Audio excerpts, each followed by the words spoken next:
I was overwhelmed by wrestling at a very young age. I loved it more than anything. I was in the right place at the right time around the right people. The Brotherhood, and it was so much fun because we were like allowed to dominate everything in our path. Tony Rumble and the NWA Tag Team titles opened up a lot of doors. We went around to real podunk towns, going to places I never would have went. If you look in the record books, it'll always be there. I was a 3-time world champion. We got to wrestle the Public Enemy all over the country. The number one opponent that I would say was my favorite opponent, Steve Bradley. He's like a second father or an uncle to me. I was going to present him with the Worldwide Wrestling Federation Tag Team title belt. That in itself was the beginning of the end for me because I was too old. Tony Atlas came right up and got right in my face and he said, "That's good for the business, kid."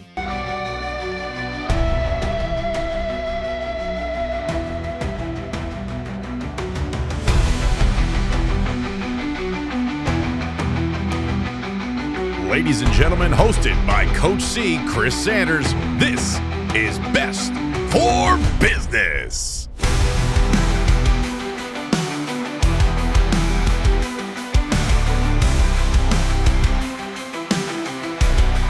All right, everybody, welcome back to the channel. Another episode of Best for Business. I'm so pumped for this one. Knuckles Nelson, man, thank you so much for joining me for this one. Oh, Chris, it's a pleasure to be here with you.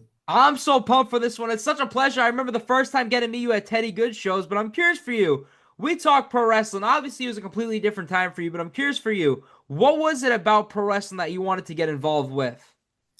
Well, that's a great question. So my earliest memory of wrestling was WWWF TV in the 70s, and I was overwhelmed by wrestling at a very young age. I loved it more than anything. I remember watching wrestling on Channel 56 at 11 o'clock, I think it was, with all my friends, and then at 12 o'clock, the exact same show would be replayed on Channel 27, and I would say, "Let's watch it again," and they would be like, "Oh, we just watched it." And I'd be like, well, they'd all go off and play, and I would stay and continue to watch it. So all through my life, wrestling was a much more serious sport to me than the Patriots or the Celtics or the Bruins or the Red Sox. Even though I loved all of them,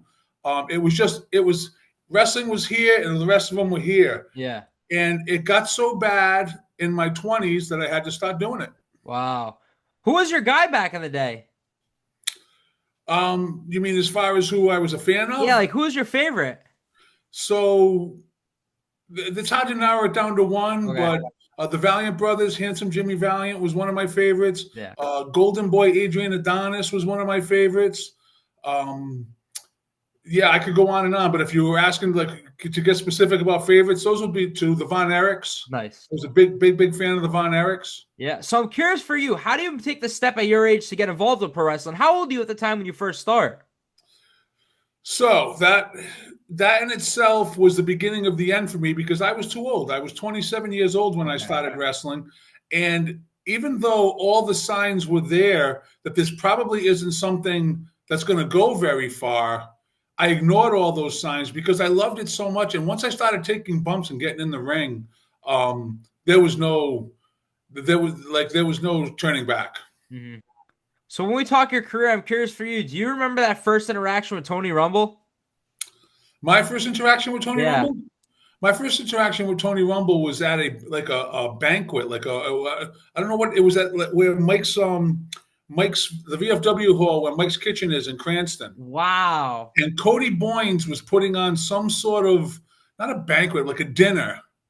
And Rumble was there, and I knew him from the ICW, and I was there with my buddy Clint Perry, and we ended up hanging out with Tony quite a bit that night. But this was a long time before I would have any interaction with him wrestling-wise. In fact, when I reminded him of that years later, he remembered being there, but he didn't remember meeting me. Wow. But my first interaction with Tony wrestling-wise, I had been wrestling for a while. I had already done a WWF TV match, and I went up to Hanover, Massachusetts at the Hanover High School because Tony was running a show. I drove by myself. I got there really early. In fact, I was there before the ring was there. Love it. I was setting the ring up. And I walked into the locker room, and I remember this very vividly. Hacksaw Jim Duggan was sitting there playing solitaire with his 2x4 against the locker. I went a little deeper. King Kong Bundy was sitting there, and I was like, introducing myself, and he was like, "Hey, I'm Chris. How you doing?" And then I went by Tony Atlas and Tito Santana. These were the kind of people that were on Tony's shows. And when I walked away from them, Atlas said to Tito, "Who the hell is that?" And Tito said, and Atlas said, "Some young whippersnapper." And then Tony burst into the room with Patrick J. Doyle, his right-hand man, and I told him that I had my gear and that my name was Tully McShane, and if he wanted to, if he could use me for the show, he said he hated the name, but he would put me on the show under a mask to see what I had, and that was the beginning of it. Wow, I'm curious for you. What is like the inspiration? How do you come up with the name Knuckles Nelson? He did. Okay. Rumble, he put me under a mask, and I wrestled him. Uh-huh. That day at Hanover High School. The high school gym in Hanover was banged out to the rafters. Tony's shows were called sold shows. They were always fundraisers for big-time like organizations like Pop Warner Football and the high school football team and stuff like that. So they sold thousands and thousands of tickets to these shows. So I'm out there after wrestling in VFW halls in front of family and friends to suddenly being in like a pretty much a WWF crowd because of the names that were on the show. And Rumble backed me into the corner. He took me out for a clothesline, hit me right in the mouth, blood everywhere inside the mask. And he put me in the Boston Crab immediately, and the match was over. My name was the New Hampshire Nightmare under the mask. And when we went back to the locker room, I took my mask off, and I was all bloodied up. And Tony Atlas came right up and got right in my face, and he said, "That's good for the business, kid." So I'm curious for you. I want to know your stance on it. How do you get involved with NWA New England? As obviously a huge fan of pro wrestling, what were your thoughts on it? Because at that time, there was an NWA for pretty much every state. Yeah, like they were going back to the territory system. Yeah. And I was a big part of that. Like we went around to real podunk towns, jumping ahead a little bit here when we had the NWA belts. Going to places I never would have went. We could be in Pikeville, Kentucky one night, Dallas, Texas the next night, Tokyo, Japan the next night. Like things really got crazy. But originally Tony's promotion that I worked for was called the Century Wrestling Alliance. And that's what that was the night he had broken away from the Savoldis and the ICW, starting his own promotion. And I'll say this expression happened to me a lot over the years. I was in the right place at the right time around the right people. And that's exactly what that was. And Tony booked me on every single one of his shows after that night in Hanover, Massachusetts, until the day he died. Wow. When I look at your career, one thing that sticks out obviously is the Brotherhood. So I'm curious for you, how do you come in and like, what are your overall takes? Because that faction was stacked. The original Brotherhood had people like Taz and Tony Atlas. And so like, I always felt like those were really big shoes to fill and really tough acts to follow. Cause they were, bona fide legends and still, to this day. And next thing you know, he's putting me and Eric Sbraccia together and the other guys that were involved in the Brotherhood. And, we had our run as the Brotherhood, and it was so much fun because we were like allowed to dominate everything in our path. Like it all went to my head. It was like I was convinced WCW and WWF were going to be next, and it was going to be the same thing there. In NWA, like I didn't realize it at the time, but what was going on there was the most fun. It was some of the most fun times I had in wrestling. Nice. When you look at your career and you hear 3-time NWA New England Tag Champ, what does that mean for you? And if I do the memory right, you might have had it more than anyone. I know there's been 2 reigns, but not 3. Well, a lot of people would argue that the NWA, when I was in it, wasn't the same thing that it was back in the 80s and prior to that. But if you look in the record books, it'll always be there. And I'm extremely proud to be a mark for myself and say that, I was a 3-time world champion. And that's pretty cool. Yeah. Is there an NWA New England match that stands out to you, you think? There were some really great opportunities for me in the NWA. When we had the tag team titles, me and Eric, we got to wrestle the Public Enemy all over the country. Like we were all over the place. We fought them so many times, and they were really great guys, and they were really good opponents. And for the style they had, they were really like not dangerous or they never hurt you in the ring. They were really top-notch professionals.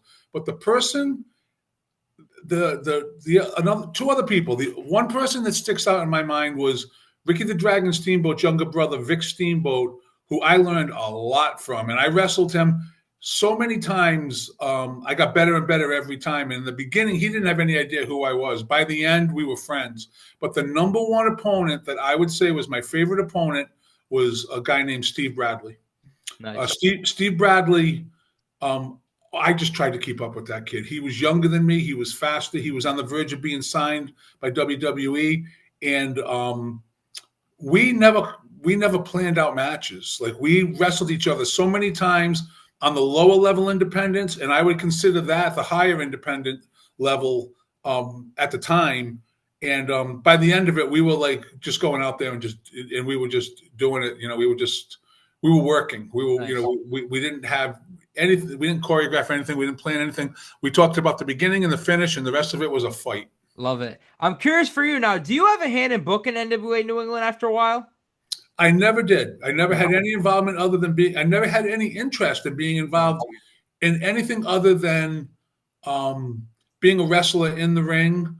I was not afraid to give Tony my input. Yeah. He didn't particularly always want it, but sometimes I would notice that what was going on after I told him was what I said. So he liked some of my ideas. Nice. No, I was never really involved in that. Yeah, so when you look at your career, obviously your resume keeps going and going. The first match I want to ask you about for WCW, wrestling the Giant and Lex Luger. Anything that stands out about that one? Yeah, a lot. Yeah.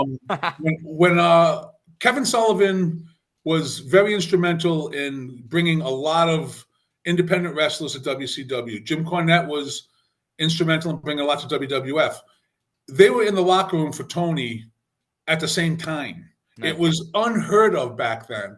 So Kevin Sullivan sets it up for me to come down to WCW, and I'm thinking, which title am I going to win? And how long until that happens? And because I was such a big fish in a small pond in the NWA, I just assumed that was going to happen next.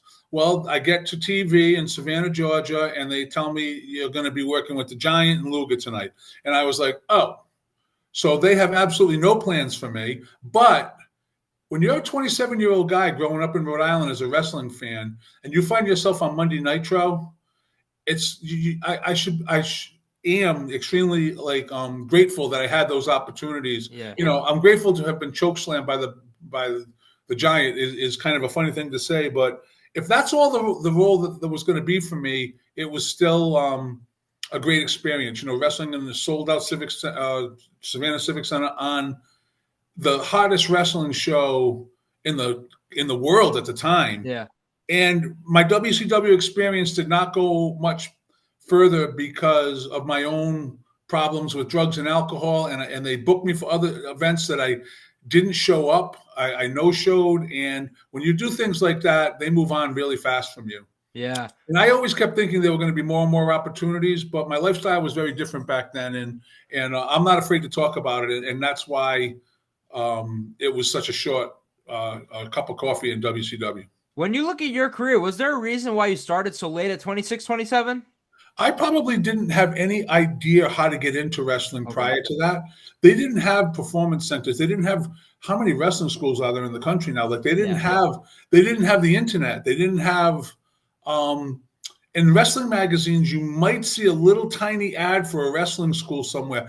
I didn't even know that there was Yankee Pro Wrestling that was going on right down the road in Fall River that had wrestling all the time. That could have been a definite way in when I was younger, but I didn't know how to break in. And I ended up going to the New England Wrestling Alliance, and I met a bunch of guys, including a guy named Wolverine, and I started there, and there was another guy at the very first show. The first show we had was in a boxing ring with the bottom two ropes missing. It had two ropes. The ring was like cement. There were no seats for the crowd to sit in. Where was the show?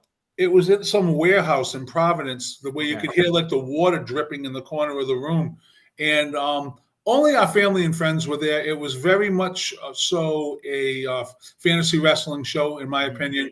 but there was a guy named Brutal Bob Evans that was there. And he approached me and my opponent that night, a guy named Clint Rampage. And he said, the first thing I want to say is I think you guys are crazy.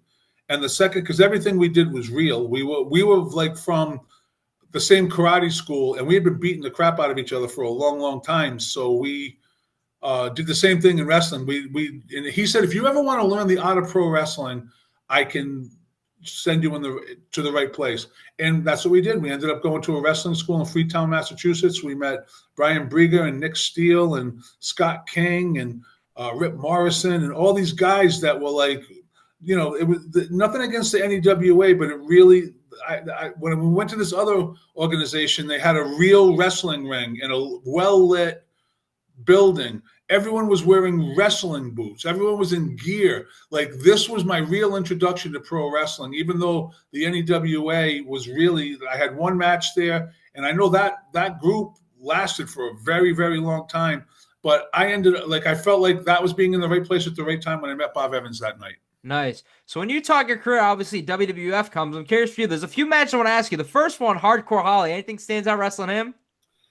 At the time, Hardcore Holly was someone that was really feared because he was beating people up and he was stiff and he was mean. Yeah. And so I was like, I didn't know what to expect, but we had a pretty good match. I mean, he gave me a few things, which a lot of those guys wouldn't give you anything.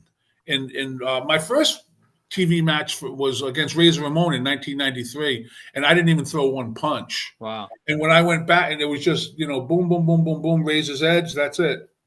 Which was fine. Like I was, you know, I didn't want to be the left fielder for the Boston Red Sox. I wanted to be a WWF wrestler, and I had just wrestled the Intercontinental Champion the night after he won the belt in the Westchester County Center in White Plains, New York. So that was pretty cool to me. And then it was several years later that I ended up meeting Cornette, and Cornette started bringing a bunch of us to TV.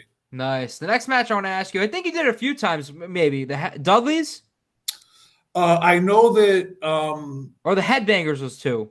Yep, both of them. Like me and a guy named Tim McNeely wrestled the Dudleys in their first match ever in the Fleet Center in Boston. Wow. And the Headbangers we wrestled on several occasions in the WWF and on the independent scene. Mm-hmm. So I'm curious for you. The last one I want to ask you about. You talk about your career. A lot of people in pro wrestling say they can't do it. Big Boss Man. The Big Boss Man. I love that we have these podcasts now and the ability to like just tell about what really happened. Mm. So when they told me you're going to be with Boss Man tonight, he went over this really competitive match with me. Like, well, I was going to get a lot of offense, and I was really surprised that he was giving me as much as he was. And we and right before we went through the curtain, he turned around and he said, forget about all that. We don't have enough time. And he walked out to the ring, and it ended up being just a complete squash match, which at the time, I think I was still a co-holder of the NWA Tag Team titles, and I think they wanted to squash me because of that. They had no plans for me other than that. And I know that like Howard Brody, the president of the NWA, was like, I don't know, like I know you need to make money, but we can't be having our champions doing matches like that. It wasn't good for business. And it just but when I look back on it, like he was the Big Boss Man was just, I mean, he was wrestling in the early mid 80s, and a guy like me, he went through me like I would go through some of the guys in NWA New England. Okay, yeah. When you look at your career, the one thing I wanted to ask you about first, how does the opportunity come for wrestling in Japan? So Tony Rumble and the NWA Tag Team titles opened up a lot of doors for me, Eric Sbraccia, and Eric and I went on and so we were friendly with a guy named Shun Yamaguchi, and Shun is Wally Yamaguchi's brother, and they and Shun was like when I would go to TV at WWF, I would always hang out with him because he was always around. He was always friendly, and I knew him from Tony shows. He was always at Tony shows too. And one night, Tony called me up and he said, do you want to go to Japan? I said, yeah, who doesn't want to go to Japan? He said, okay, you're going in 2 weeks for a tour all over the country with the belts. And me and Eric went. Eric Sbraccia, we ended up dropping the belts at one point. I ended up going back to Japan 3 times. I went on three separate tours, and the second and third time wasn't with the NWA belts. It was just that I had established a relationship with the Yamaguchis, and Wally only booked people that he liked. Okay. The people that were on his tour were people that he liked, and I got to go to Japan 3 times and got some incredible experience wrestling. I remember that we got off the plane the first tour, and they had a line of taxis lined up outside of the airport. We're all piling into these taxis, and I'm like exhausted and drunk, and and I just want to go to the hotel room and sleep. And I didn't realize they were taking us right to the arena. Wow. Yeah. And we get out of the taxis, and I'm like, oh, we're gonna go wrestle right now. And so we go in the building, and Wally sends me over to these Japanese guys who were very serious. They were so not smiling at all. And Wally said, "These are your opponents. You speak Japanese, right?" And I was like, "No, I don't speak Japanese." And he was just ribbing me the entire time. He was always doing some rib on me. And we talked over the match, and we went out there, and it was actually to set up something for us to wrestle those guys all over Japan for I think it was 2 weeks. Nice. And that was how that happened. So what was like a day in the life during Japan for you? So we would, when we finally got to sleep, we would get up in the morning. Figuring out food was not as easy as you would think, because the tours that we were on we were going to these villages in the mountains and small towns, some big cities too, but it was they don't have breakfast like we have breakfast over here. They have lettuce and salad and stuff like that. And we were looking for a convenience store to get Pop-Tarts or something we couldn't get eggs, and it was different. But then after that, it was all day on a tour bus, and everybody would sleep. And then we would go and do the show. And then we would go down into the lobby and plan to go out in the town to find a place for dinner, or we would just stay in the lobby and drink all night. That's all we did back then. And I was really fortunate on those tours to be around some really experienced veterans like Wild Bill Irwin and Barry Darso and Derek Dukes, and some Japanese people that were there too, that took us under their wing and showed us how to survive in Japan and what not to do, what not to do. So it was really, it was like a cycle of that. You would go, do what we did all day, wrestle, stay up all night, drag your ass onto the tour bus. Looking back on it, it was awful, because I don't have that kind of a lifestyle anymore. But you would feel absolutely horrible after getting 45 minutes sleep and drinking until 4 o'clock in the morning, and you never went to the gym, never did anything like that. And at the end of the tour, you just got on the plane and went home, and were like, wow, that was awesome. Yeah. Is there strong point wrestling in Japan, you think, compared to obviously wrestling in the States? What do you mean? Say that again? Is there something that stands out about wrestling in Japan compared to here? It was a very real sport to the spectators. Nice. They did not look at it like entertainment. They did not look at it like you could be watching a match and then just wander off and go, get some popcorn or something.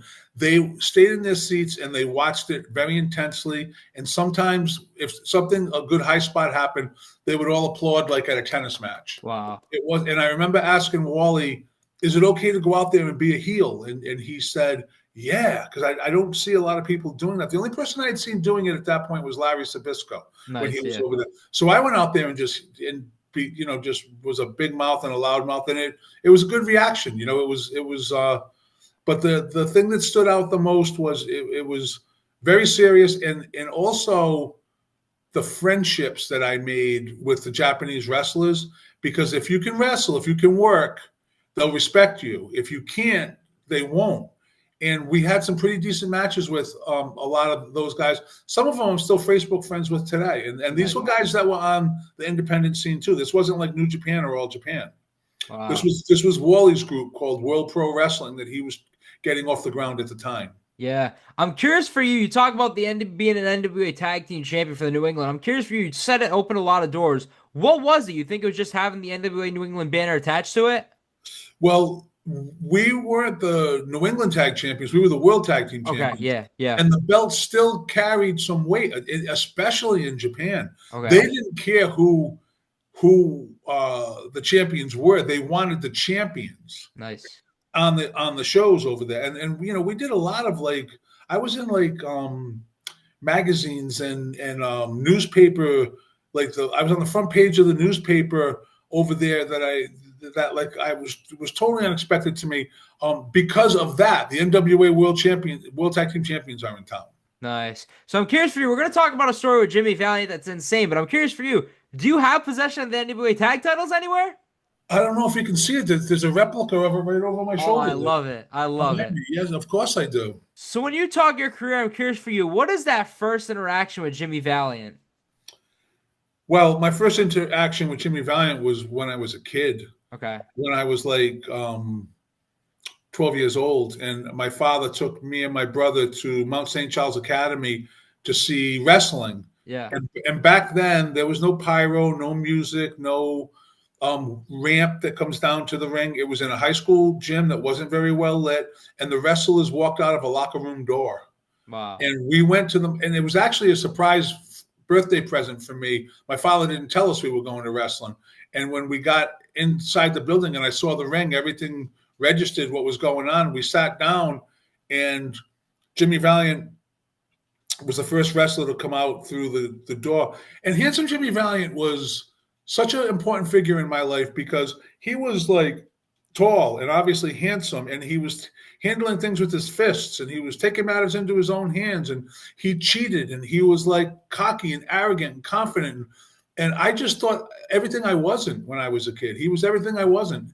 And when he came out of that locker room without Captain Lou Albano and started walking right towards where me and my father and brother were, I stood there and put my hand up for a high five, and he walked right by me and didn't. But he made eye contact with me, and I never forgot that. So after that, all the years that I wrestled, I only knew him from TV. We never had any interaction with each other. I had never met him again. And then I met him briefly at Joe Bruin's Hall of Fame induction. And he invited me to come down to his wrestling camp. He invited everybody to come down to his wrestling camp. It wasn't to just come and visit. He has a wrestling Hall of Fame and museum in Shawsville, Virginia called BWC, Boogie's Wrestling Camp. And so I did. I went down there. I was actually having a really hard time in life. And I went down there, and this was in 2018. And I drove down on his birthday on my motorcycle from Rhode Island all the way down to Virginia. And I told him that. I said, I just rode my Harley here from Rhode Island. And I just told him my whole story, that you got to picture a wrestling ring is in front of us. There's people all over the place. It's open to the public. So there's people touring the grounds. There's 5 buildings on this place. If you're ever in that area, you really got to go check this place out, because he's got a Hall of Fame and museum that's really fun to go through. Wrestling practices going on. And I remember he said, you just rode here from Rhode Island on your Harley to wish me a happy birthday? And he turned around and he said, Angel is his wife. He said, this is nuts. He just drove here from Rhode Island to wish us a happy birthday. And she looked at me and she said, welcome. And after that, I was like family there. I go on his birthday every year. And that was when, that was how, and we stayed in touch, and we became very close. And I'm not the only person that he's had that effect on. A lot of people would say the same thing that I'm about to say. He's like a second father or an uncle to me. Nice. So when does the idea come for you to write the book? What is it? Waking up from the wrestling ring to the yoga mat? Yeah. And when I came back from that trip, okay, I was he had a lot of really good advice for me, and a lot of personal experience of his, and he took time to talk to me, and he listened to what I had to say.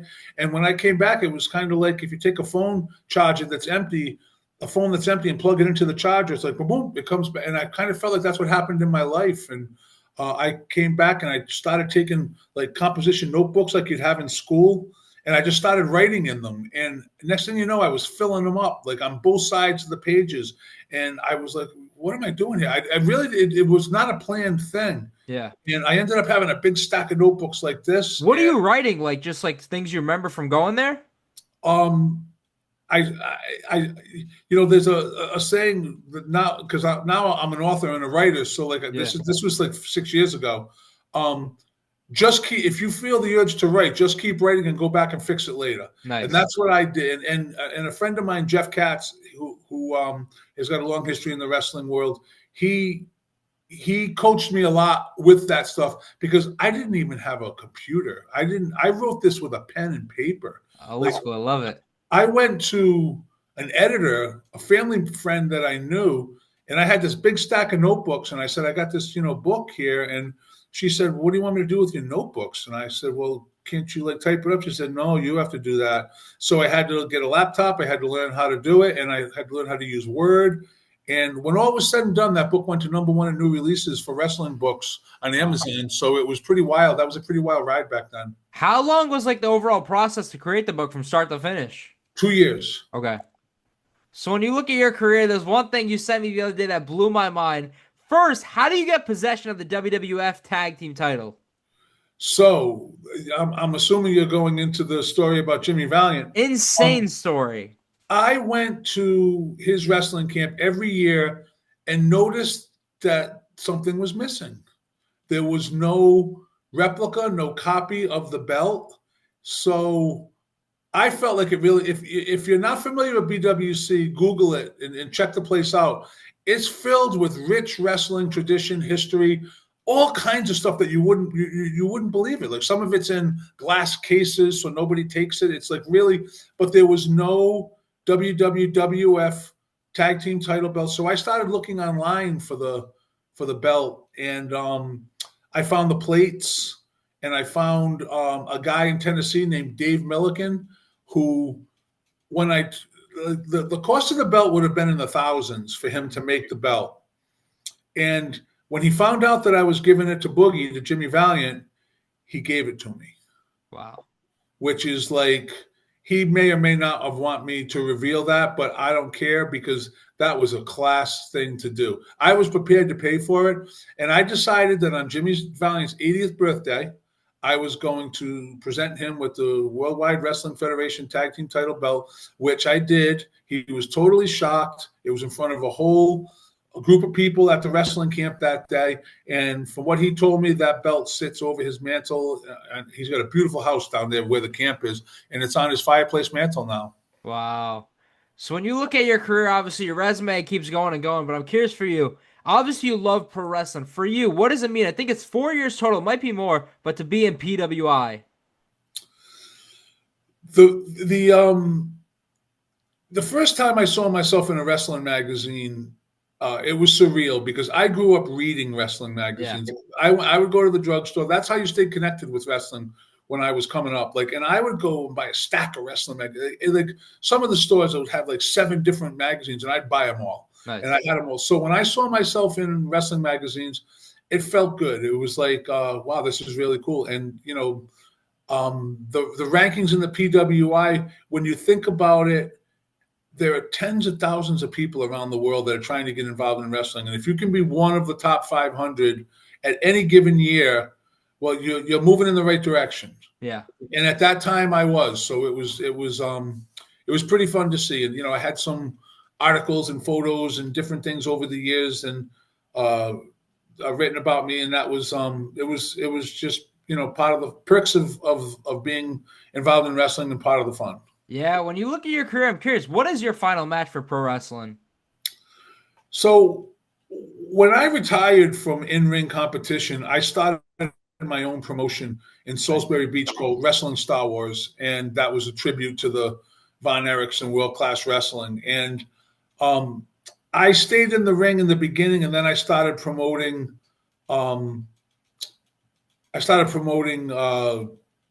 More and being behind the scenes more.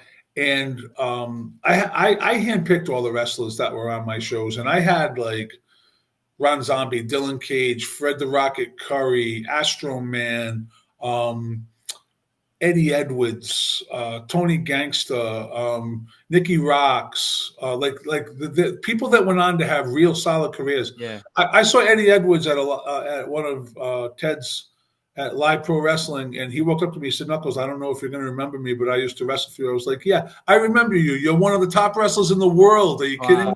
Like it was that kid never. He's always humble. But my last pro wrestling match was probably against Astro Man at the Combat Zone in Salisbury Beach, where I had my wrestling school, and we filmed out. I had a weekly TV show. We did 102 weeks of TV called This Week in Wrestling with Brian Webster as the host. And towards the end, my wrestling career was, or my time in the wrestling world as a promoter, as a wrestler, as a trainer, as anything, was coming to an end. And it was all because of addiction and problems I was having in my life at the time. And it ended without any fireworks. It just fizzled out. And I sold my ring to Astro Man, and I closed up shop. And Shun Yamaguchi used to tell me, "You just need to take a vacation," because I had a good thing going up there in Salisbury, but it was time to walk away. And I've been living up there for 10 years, and I'm a Rhode Island guy, and I came back to Rhode Island to be closer to my parents as they got older. And I came back in 2004, and that was pretty much when it ended. Do you have a favorite match that you got to promote, or a storyline or something that sticks out to you? The thing that I really enjoyed about wrestling Star Wars and my promotion was giving people an opportunity to get in the ring. Nice.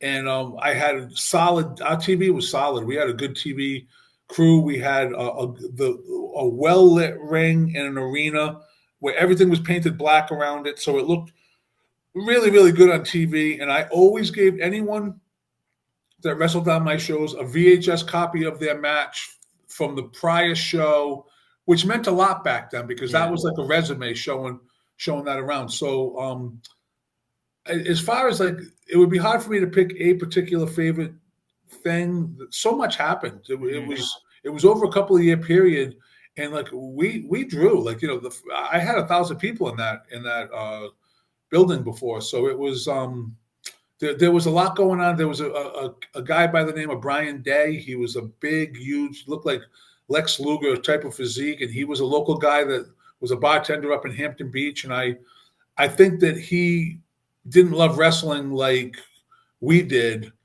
but we got him to the doorstep, and there were other people like that too. It was just a fun experience having a chance to give people a chance to get in the ring, especially when I knew my time was over. Mm-hmm. And so I was still able to stay involved doing that until the day came when I knew it was time to walk away completely. When you look back at your career, is there one or two matches that you think would define your career, or a favorite that just sticks out?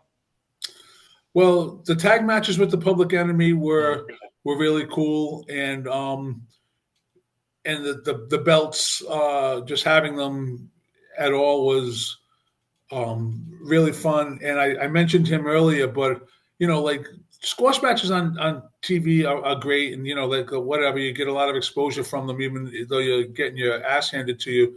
But I had really competitive matches with Steve Bradley, and I'll bring him up again because he was ahead of his time in a way. He was, of all the guys that I remember from around that era, he was the best. He was the best one.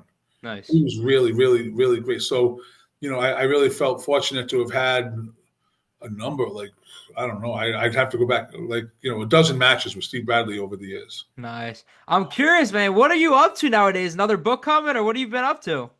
So in the when you mentioned the title of my book, Waking Up from the Wrestling Ring to the Yoga Mat, when I finally walked away from wrestling and cleaned up my act and cleaned up my life and started living a much cleaner lifestyle, I got really heavily involved in yoga. And I do what's called heated power yoga. And my home studio is Rhode Island Power Yoga in North Kingston, Rhode Island. And I spend a lot of time in there.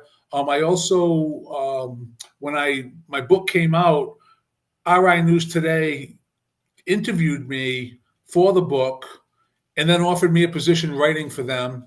So I freelance, I write, so you never know what's going to happen in life, because I went from, just doing an interview, and then they're like, hey, do you want to and I've written dozens and dozens of articles for them. I've covered a lot of boxing and MMA events, and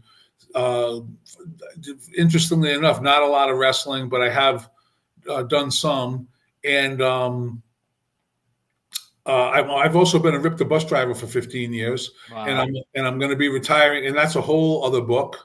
And the people that ride the bus, and it's pretty wild. And I live in North Kingston. I have a really nice life. I have a house in the country, and I'm I still have my health. I don't have any real major injuries, and I'm a pretty happy guy these days. Nice. I would completely mark out if Knuckles Nelson was my bus driver. Well, Knuckles, I want to thank you so much for joining me. However, I've had an interview to do the same. Now, the day you decide it's all done in pro wrestling, I know you said you're retired, but retirements in wrestling, as you know, sometimes they don't always happen. I'm curious for you.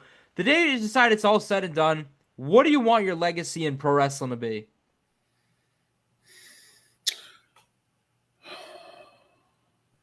That I gave it my all when I was in the ring, and I did the best I could, and I didn't have a reputation of injuring opponents. Nice. Knuckles, man, thank you so much for joining me. I was sitting with my dad. I was asking him, who do you think? And you were the first name that came up. So thank you so much for doing this, man. Well, I want to just tell you that I think you do an outstanding job. You're an excellent host. Thank you. And I love your dad. I've known him for many, many, many years, and he's a great guy. And it was my pleasure being with you today. Thank you for doing this, and thank you everybody for watching this episode. This was Best for Business. Thank you for watching this episode of Best for Business. Don't forget to like, comment, and subscribe. Until next time, because this is Best for Business.